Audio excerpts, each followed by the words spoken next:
ಈಗಾಗಲೇ ಈ ವಿಷಯದ ಬಗ್ಗೆ ಭಾಳ ಸುದೀರ್ಘವಾಗಿ ಭಾಳ ದಿನಗಳಿಂದ ನಾನು ಹೇಳಿಕೆಂತೆ ಬಂದಿರತಕ್ಕಂಥದ್ದಿದೆ. ಇವತ್ತು ಅವರ ಕುಟುಂಬದವರು ಪರಶುರಾಮ್ ಅವರ ಮರಣವನ್ನು ಹೊಂದಿದ್ದಾರೆ. ಈಗ ಹೃದಯಾಘಾತ ಅಂತ ತಿಳ್ಕೊಂಡು ಕೆಲವು ಜನ ಹೇಳ್ತಾರೆ, ಮತ್ತು ಇಲ್ಲ ಭಾಳ ಒತ್ತಡದಿಂದ ಆಗಿದೆ ಅಂತ ಕೆಲವು ಜನ ಹೇಳ್ತಾರೆ. ಇದೆಲ್ಲನೂ ಫಾರೆನ್ಸಿಕ್ ರಿಪೋರ್ಟ್ ಬರುತ್ತೆ. ಅದು ಏನೇ ಆದರೂ ಸಹ ಸ್ವಲ್ಪ ಯಾದಗಿರಿ ಜಿಲ್ಲೆಯಲ್ಲಿ ಅಧಿಕಾರಿಗಳಿಗೆ ಈ ರೀತಿ ದುಡ್ಡಿನ ಆಮಿಷಗಳನ್ನು ತಗೊಂಡು ಇಷ್ಟು ಬೇಕು ಇಷ್ಟು ಬೇಡ ಅಂತ ತಿಳ್ಕೊಂಡು ಏನು ಒತ್ತಡಗಳನ್ನು ಏನು ರಾಜಕಾರಣಿಗಳು ಆಗ್ತಾ ಇದ್ದಾರೆ, ಇದಕ್ಕೆ ಕಡಿವಾಣ ಹಾಕಬೇಕು ಅಂತ ತಿಳ್ಕೊಂಡು ಮಾನ್ಯ ರಾಜ್ಯದ ಮುಖ್ಯಮಂತ್ರಿಗಳಿಗೆ ಇಂದು ಸಂಜೆ ಅವರ ಹುಟ್ಟುಹಬ್ಬದ ಪ್ರಯುಕ್ತ ನಾನು ಫೋನ್ ಮಾಡಿ ವಿಶ್ ಮಾಡಿ ಜಿಲ್ಲೆಯ ಇಂದಿನ ಘಟನೆ ಇರ್ಬೋದು, ಕಳೆದ ಘಟನೆಗಳ ಏನೇನಿದ್ದಾವೆ ಅದನ್ನೆಲ್ಲದರ ಬಗ್ಗೆ ನಾನು ಅವ್ರ ಜೊತೆ ಮಾಹಿತಿನ ಹಂಚ್ಕೊಂಡಿದ್ದೀನಿ. ಮತ್ತು ಆ ಕುಟುಂಬಕ್ಕೆ ಏನು ರಿಪೋರ್ಟ್ ಏನು ಬಂದ ಮೇಲೆ ಅದರಲ್ಲಿಂದೇ ಆಗಿದೆಯೋ ಬೇರೆ ಯಾವುದರಲ್ಲಿಂದೇ ಆದರೂ ಸಹ ಇವತ್ತು ಅವರ ಡ್ಯೂಟಿ ಮೇಲೆ ಇರ್ತಕ್ಕಂಥ ಒಬ್ಬ ಪ್ರಾಮಾಣಿಕ ಅಧಿಕಾರಿ ತೀರ್ಕೊಂಡಿದ್ದಾರೆ. ಅವರ ಆರೋಪ ಈಗ ಕುಟುಂಬದವರು ಮಾಡಿದ್ದಾರೆ.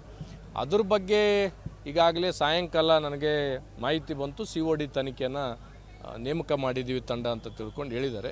ಇವತ್ತು ಮುಖ್ಯಮಂತ್ರಿಗಳಿಗೆ ಎಲ್ಲ ವಿಷಯನ ತಿಳಿಸಿದ್ದೀನಿ. ಮುಖ್ಯಮಂತ್ರಿಗಳಿಗೆ ಒಂದು ಮನವಿ ಮಾಡಿದ್ದೀನಿ. ನಮ್ಮ ಜಿಲ್ಲೆಯಲ್ಲಿ ಪಕ್ಕದ ಜಿಲ್ಲೆಯವರ ಸ್ವಲ್ಪ ಮೂಗು ತೋರಿಸ್ತಕ್ಕಂಥ ಕೆಲಸ ಏನು ನಡೀತಾ ಇದೆ, ಅದಕ್ಕೆ ಇದೆಲ್ಲ ಕಾರಣಗಳಾಗ್ತಾ ಇದೆ. ಅದಕ್ಕೂ ಸ್ವಲ್ಪ ತಾವು ಕಡಿವಾಣ ಹಾಕಬೇಕಂತ ಅವರಿಗೆ ಭಾಳ ಕಳಕಳಿಯ ಮನವಿ ಸಹ ಮಾಡಿದ್ದೀನಿ. ಅಲ್ಲ, ನಾನು ಈಗಾಗಲೇ ಹೇಳಿರ್ತಕ್ಕಂಥದ್ದು ನೋಡಿ, ನಾನು ಒಂದು ನಿಮಿಷ ಹೇಳೋದು ಕೇಳಿ. ನಮ್ಮ ಜಿಲ್ಲೆಯಲ್ಲಿ ನಡೀತಕ್ಕಂಥ ಎಲ್ಲ ಟ್ರಾನ್ಸ್ಫರ್ಗಳು ಪಕ್ಕದ ಜಿಲ್ಲೆ ಕಲಬುರಗಿ ಜಿಲ್ಲೆ ಉಸ್ತುವಾರಿ ಸಚಿವರು ಮತ್ತು MP ಅವರ ಮೂಗಿನ ನೇರಕ್ಕೆ ನಡೀತಾ ಇದೆ. ಅದರ ಬಗ್ಗೆ ಖುದ್ದು ಯಾದಗಿರಿ ಶಾಸಕರು ಸಹ ಅನೇಕ ಸಲ ಅಸಮಾಧಾನ ವ್ಯಕ್ತಪಡಿಸಿರ್ತಕ್ಕಂಥದ್ದಿದೆ. ಇವತ್ತು ನಮ್ಮ ಕೆಲವು ಶಾಸಕರಿಗೆ ಗೊತ್ತಿಲ್ಲಾರದೆ ಅಂತಂದರೆ ಇವತ್ತು ಅಧಿಕಾರಿಗಳನ್ನು ಹಾಕಿರ್ತಕ್ಕಂಥದ್ದಿದೆ. ಇವತ್ತು ಉದಾಹರಣೆಗೆ ವಡಿಗೇರಿ ಸಬ್ ಇನ್ಸ್ಪೆಕ್ಟ್ರು ಮಹಿಳೆಯರು ಲಾಸ್ಟ್ ಟೈಮು ಯಾದಗಿರಿ ಶಾಸಕರು ಬೇಡ ಅಂತೇಳಿದರು. ವಡಿಗೇರಿ ಸಬ್ ಇನ್ಸ್ಪೆಕ್ಟ್ರನ್ನ ಏನಪ್ಪ ಅಂತಂದರೆ ಕಲಬುರಗಿಲಿಂದ ನೀವು ಆಯ್ಕೆ ಮಾಡ್ಕೊಂಡು ಬಂದಿರಿ. ವಡಿಗೇರಿ ಸಬ್ ಇನ್ಸ್ಪೆಕ್ಟ್ರು ಯಾವ ರೀತಿ ಲೂಟಿ ಮಾಡಿದ್ರು ವಡಿಗೇರಿದಾಗ ಇವತ್ತು ಉಸ್ಕು. ಅದಾದಮೇಲೆ ಇವತ್ತು ಏನಪ್ಪ ಅಂತಂದರೆ ಯಾದಗಿರಿ ಶಾಸಕರು ರೂರಲ್ಕ ಬೇರೆಯವ್ರ ಹೆಸರು ಕೊಟ್ಟಿದ್ದರು. ಇವತ್ತು ಯಾರಿಗೆ ದುಡ್ಡು ಕೊಟ್ಟು ಯಾರ ರೆಕಮೆಂಡ್ಲಿಂದ ಏನಪ್ಪ ಅಂತಾರೆ ಯಾದಗಿರಿ ರೂರಲ್ ಸಬ್ ಇನ್ಸ್ಪೆಕ್ಟ್ರು ಬಂದರು. ಇದೆಲ್ಲ ಮಾಹಿತಿನ ನಾನು ಮುಖ್ಯಮಂತ್ರಿಗಳಿಗೆ ಇವತ್ತು ಭಾಳ ಸುದೀರ್ಘವಾಗಿ ಒಂದು 5-6 ನಿಮಿಷ ಮಾತಾಡಿ ಇದೆಲ್ಲ ವಿಷಯನ ನಾನು ಹೇಳಿರ್ತಕ್ಕಂಥದ್ದಿದೆ. ಅದಕ್ಕೆ ನಾನು ಹೇಳ್ತಕ್ಕಂಥದ್ದು ಪ್ರಾಮಾಣಿಕ ಮತ್ತು ದಕ್ಷ ಅಧಿಕಾರಿಗಳನ್ನು ರಕ್ಷಣೆ ಮಾಡ್ತಕ್ಕಂಥದ್ದು ತಮ್ಮ ಮೇಲೆ ಇದೆ ಅಂತ ತಿಳ್ಕೊಂಡು ನಾನು ಮುಖ್ಯಮಂತ್ರಿಗಳಿಗೆ ಮನವಿಯನ್ನು ಮಾಡಿದ್ದೀನಿ. ಇವತ್ತು ಆಗಿರ್ತಕ್ಕಂಥ ಘಟನೆ ಬಗ್ಗೆ ಅವರು ವಿಷಾದ ವ್ಯಕ್ತಪಡಿಸಿದ್ದಾರೆ. ಸಂಪೂರ್ಣವಾಗಿ ತನಿಖೆ ಆಗುತ್ತೆ. ಅವ್ರ ಕುಟುಂಬಕ್ಕೆ ಅನ್ಯಾಯ ಆಗಿದ್ದರೆ ನ್ಯಾಯ ಒದಗಿಸ್ತಕ್ಕಂಥ ಭರವಸೆಯನ್ನು ಮುಖ್ಯಮಂತ್ರಿಗಳು ಕೊಟ್ಟಿದ್ದಾರೆ. 100ಕ್ಕೆ 100 ಏನಪ್ಪ ಅಂತಂದರೆ ಜಿಲ್ಲೆಯಲ್ಲಿ ಟ್ರಾನ್ಸ್ಫರ್ ದಂಧೆ ನಡೀತಾ ಇದೆ. ನಾನು ಕೆಲವು ಹೆಸರುಗಳನ್ನು ಹೇಳಿಲ್ಲ, ಯಾರ್ಯಾರು ಅಂತ ತಿಳ್ಕೊಂಡು ಮಾಧ್ಯಮದ ಮುಖಾಂತರ ಮಧ್ಯಾಹ್ನ ಹೇಳಿದ್ದೀನಿ. ಇನ್ನು ನಾಳೆ ನಾಡಿದ್ದು ಇನ್ನು ಅವ್ರಿಗೇನಾದರೂ ಸ್ವಲ್ಪ ಅದಕ್ಕೆ ಉತ್ತರಗಳನ್ನು ಅವ್ರು ಏನಾದರೂ ಕೊಟ್ಟರೆ ಯಾರು ಎಷ್ಟು ತಗೊಂಡಾರ ಎಲ್ಲಿ ತಗೊಂಡಾರ ಅದರ ಸಂಪೂರ್ಣ ಮಾಹಿತಿನ ಬಿಚ್ಚಿಡ್ತೀವಿ. 100ಕ್ಕೆ 100 ಇದೆ. ಅದಕ್ಕೆ ಯಾರಾದರೂ ಏನಾದರೂ ನಾಳೆ ಉತ್ತರ ಕೊಟ್ಟರೆ ಅಂತಂದ್ರೆ ಸಂಪೂರ್ಣವಾಗಿ ಮತ್ತೀಗ ಈ ಸದ್ಯ ಹೆಸರು ಹೇಳೋದು ಬೇಡ, ಅವ್ರು ಅದು ಉತ್ತರ ಕೊಟ್ಟಾಗ ನಾಳೆಗೆ ಅಂತಂದ್ರೆ ಅದಕ್ಕೆ ಉತ್ತರ ಕೊಡ್ತೀವಿ. ಕಲಬುರಗಿ ಜಿಲ್ಲಾ ಉಸ್ತುವಾರಿ ಸಚಿವರು ಅವ್ರಿಗೆ ಕೂಡ ಪಾಲು ಹೋಗ್ತಾ ಇದೆ ಅಂತ ಪರೋಕ್ಷವಾಗಿ ಹೇಳ್ದಂಗಾಯ್ತು. ಇಲ್ಲ, ನಾನು ಕಲಬುರಗಿ ಜಿಲ್ಲೆ ಉಸ್ತುವಾರಿ ಸಚಿವರಿಗೆ ಪಾಲು ಹೋಗ್ತದ ಅಂತ ತಿಳ್ಕೊಂಡು ಹೇಳಂಗಿಲ್ಲ. ಪಾಲು ಏನಪ್ಪ ಅಂತಂದರೆ ನಾಯಕರು ತಗೊಂಡು ಅವ್ರ ಮುಖಾಂತರ ಟ್ರಾನ್ಸ್ಫರ್ಗಳನ್ನು ಮಾಡಿಸ್ತಾ ಇದ್ದಾರೆ. ಜಿಲ್ಲೆ ಬಗ್ಗೆ ಕಾಳಜಿನ ಏನಪ್ಪ ಅಂತಂದ್ರೆ ಅವರು ವಹಿಸ್ಬೇಕು. ಯಾಕಂತಂದರೆ ಯಾದಗಿರಿ ಜಿಲ್ಲೆಯಲ್ಲಿ ಗುರುಮಿಟ್ಕಲ್ ಬರುತ್ತೆ. ಗುರುಮಿಟ್ಕಲ್ಲಿಂದ ಇವತ್ತು ಬೆಂಗಳೂರು ಡೆಲ್ಲಿ ಮಟ್ಟಕ್ಕೆ ನೀವು ಹೋಗಿರ್ತಕ್ಕಂಥದ್ದಿದೆ. ನಮ್ಮ ಜಿಲ್ಲೆಯಲ್ಲಿ ಈ ಥರ ನಡೀತಾ ಇದೆ ಅಂತ ತಿಳ್ಕೊಂಡ್ರೆ ಅದಕ್ಕೆ ನೀವು ಏನಪ್ಪ ಅಂತಂದರೆ ಕಠಿಣವಾಗಿ ನಿರ್ಧಾರಗಳನ್ನು ತಗೋಬೇಕು. ಬರ್ತಕ್ಕಂಥ ಅಧಿಕಾರಿಗಳು ಯಾರಿದ್ದಾರೆ, ಭ್ರಷ್ಟ ಇದ್ದಾನ ಒಳ್ಳೆಯ ವಿಧಾನ ಅಂತ ತಿಳ್ಕೊಂಡು ಅದ್ರ ಬಗ್ಗೆ ಅಂತಂದ್ರೆ ಕುಲಂಕುಷವಾಗಿ ಪಕ್ಕದ ಜಿಲ್ಲಾ ಉಸ್ತುವಾರಿ ಸಚಿವರು ಮತ್ತು MP ಅವರು ಇದ್ರ ಬಗ್ಗೆ ಭಾಳ ಗಂಭೀರವಾಗಿ ತಗೋಬೇಕಾಗುತ್ತೆ. ಇವತ್ತು ಒಬ್ಬ ಅಧಿಕಾರಿ ಪರಶುರಾಮ್ ಅಂತ ತಿಳ್ಕೊಂಡು ಅಧಿಕಾರಿ ಒಂದು ವಾರದ ಹಿಂದೆ ಮನೆ ಪ್ರಿಯಾಂಕ್ ಖರ್ಗೆ ಅವರೇ ನಿಮಗೆ ಬಂದು ಭೇಟಿ ಆಗಕ್ಕೆ ಬಂದಿದ್ದರು. ನಿಮಗೆ ಬಂದು ಭೇಟಿ ಆದಾಗ ಒಂದು IG ನೀವು ಒಂದು ಕಾಲ್ ಮಾಡ್ಬೋದಾಗಿತ್ತಲ್ಲ.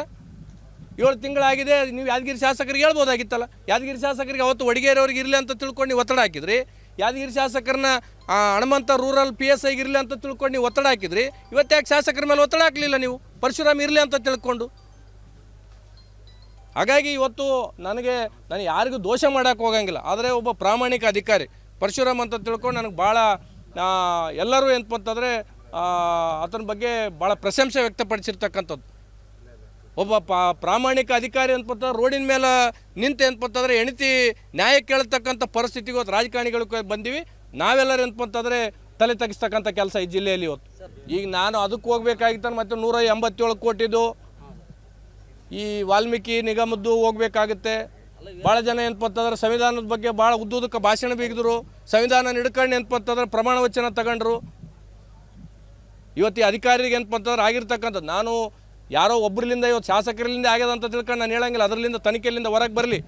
ಆದರೆ ಒಬ್ಬ ಅಧಿಕಾರಿನ ಈ ರೀತಿ ಆದಾಗ, ಒಬ್ಬ ಭ್ರಷ್ಟ ಅಧಿಕಾರಿಗಳನ್ನು ದುಡ್ಡಿನಿಂದ ಏನಪ್ಪಂತಂದ್ರೆ ಲಕ್ಷಗಟ್ಟಲೆ ತೊಗೊಂಡು ಏನಪ್ಪಂತಂದ್ರೆ ನೀವು ಅಲ್ಲಿ ಕಲಬುರಗಿದಾಗ ಕುಂತು ಯಾರೋ ಮುಖಂಡರು ಹೇಳಿದಂಗೆ ಕೇಳಿಲ್ಲ ಅಧಿಕಾರಿಗಳಂತಂದರೆ ಯಾದಗಿರಿ ಜನತೆ ಏನಪ್ಪಂತ ನಮ್ಮನ್ನು ಆಯ್ಕೆ ಮಾಡಿ ಕಳಿಸ್ಯಾರ, ನಮ್ಮನ್ನು ಶಾಸಕರನ್ನಾಗಿ ಆಯ್ಕೆ ಮಾಡ್ಯಾರ, ಇಲ್ಲಿ ಉಸ್ತುವಾರಿ ಸಚಿವರಾರ, ಅವ್ರ ಜವಾಬ್ದಾರಿ ಇರ್ತದೆ. ಇದನ್ನು ನಾನು ಕಳಕಳಿಯಾಗಿ ಮನವಿಲಿಂದ ಹೇಳ್ತೀನಿ. ನಾನು ಸ್ವಲ್ಪ ಬರ್ತಕ್ಕಂಥ ಅಧಿಕಾರಿಗಳು ಒಳ್ಳೆಯವರು ಕೆಟ್ಟವರು ಎಂಬುದು ನೋಡಬೇಕೆಂಬುದು ನನ್ನ ಒಂದು ಕಳಕಳಿ. ಆಲ್ರೆಡಿ ಓವರ್ಟೇಕ್ ಮಾಡಿದ್ದಾರೆ. ಇದ್ರ ಬಗ್ಗೆ ಸುದೀರ್ಘವಾಗಿ ಮುಖ್ಯಮಂತ್ರಿಗಳಿಗೆ ಹೇಳಿದ್ದೀನಿ ನಾನು. ನಮ್ಮ ಜಿಲ್ಲೆ ಇರ್ತಕ್ಕಂಥ ಎಲ್ಲ ಜನಪ್ರತಿನಿಧಿಗಳನ್ನ ಕಲಬುರಗಿ ಜನಪ್ರತಿನಿಧಿಗಳು ಓವರ್ಟೇಕ್ ಮಾಡಿದ್ದಾರೆ ಅಂತ ಇವತ್ತು ಮುಖ್ಯಮಂತ್ರಿಗಳಿಗೆ ಭಾಳ ಬೇಸರದಿಂದ ಹೇಳಿದ್ದೀನಿ.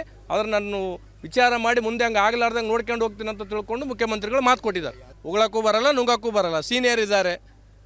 ಈಗ ಹಿಂದೆ ಮಲ್ಕರೆಡ್ಡಿ ಅವ್ರದ್ದು ಯಾವ ಪರಿಸ್ಥಿತಿ ಆಯಿತು ಮಾತಾಡಿ, ಏನಾಯಿತು ಮಲ್ಕರೆಡ್ಡಿ ಅವ್ರ ಪರಿಸ್ಥಿತಿ? ಹಿಂದೆ ಜಿಲ್ಲಾ ಉಸ್ತುವಾರಿ ಸಚಿವರಿದ್ದಾಗ ಮಲ್ಕರೆಡ್ಡಿ ಅವ್ರು ಯಾರ ವಿರುದ್ಧ ದನಿ ಎತ್ತಿದ್ರು, ಏನು ಪರಿಸ್ಥಿತಿ ಆಯಿತು ಅವ್ರದ್ದು? ಇವತ್ತು ಇವ್ರದ್ದು ಏನಪ್ಪ ಅಂತಂದ್ರೆ ಹಂಗೆ ಆಗಬಾರ್ದು ಅಂತ ತಿಳ್ಕೊಂಡು ಸ್ವಲ್ಪ ಜಾಣಲಿಂದ ಏನಪ್ಪ ಅಂತಂದರೆ ತಾಳ್ಮೆಲಿಂದ ಹೋಗ್ತದೆ. ನೋಡಿ ಒಂದು ನಿಮಿಷ ಹೇಳ್ತೀನಿ ಕೇಳಿ. ಇಲ್ಲಿ ಯಾರಲಿಂದ ಯಾರು ಭಯ ಪಡ್ತಕ್ಕಂಥದ್ದು ಅವಶ್ಯಕತೆ ಇಲ್ಲ, ಯಾರು ಯಾರಿಗೆ ಭಯ ಪಡಲ್ಲ. ವ್ಯವಸ್ಥೆದಾಗ ಏನಪ್ಪ ಅಂತಂದರೆ ಈ ಥರ ಆಗ್ತಕ್ಕಂಥದ್ದು ಎಲ್ಲರ ಜವಾಬ್ದಾರಿ ಇದೆ. ಯಾದಗಿರಿ ಜಿಲ್ಲೆ ಉಸ್ತುವಾರಿ ಸಚಿವರ ಜವಾಬ್ದಾರಿಯೂ ಇದೆ, ಕಲಬುರಗಿ ಜಿಲ್ಲಾ ಉಸ್ತುವಾರಿ ಸಚಿವರ ಜವಾಬ್ದಾರಿಯೂ ಇದೆ, ಕಲಬುರಗಿ ಲೋಕಸಭಾ ಕ್ಷೇತ್ರದ ಸದಸ್ಯರ ಜವಾಬ್ದಾರಿಯೂ ಇದೆ, ಯಾದಗಿರಿ ಜಿಲ್ಲೆಯ 4 ಜನ ಶಾಸಕರು ನಮ್ಮದು ಜವಾಬ್ದಾರಿ ಇದೆ. ನಾನು ವಿರೋಧ ಪಕ್ಷದಾಗ ಇದ್ದೀನಿ ಅಂತ ತಿಳ್ಕೊಂಡು ನಾನೇನು ಸುಮ್ಮನೆ ಕುಂದ್ರ ಮಗ ಅಲ್ಲ. ನಾನು ಇಂಥವೆಲ್ಲ ಅನ್ಯಾಯಗಳು ದೌರ್ಜನ್ಯಗಳು ನಡೆದಾಗ ನಾವು ಏನಪ್ಪತ್ತಾರೆ ನಮ್ಮ ಕುಟುಂಬ ಹಿಂದಕ್ಕೆ ಬೀದಿಗಿಳಿದು ಏನಪ್ಪತ್ತಾರೆ ಹೋರಾಟ ಮಾಡಿದ್ದದ. ನಾವು ಮುಂದೆನೂ ಈ ರೀತಿ ಮಾಡಬೇಕಾಗುತ್ತೇನೆ.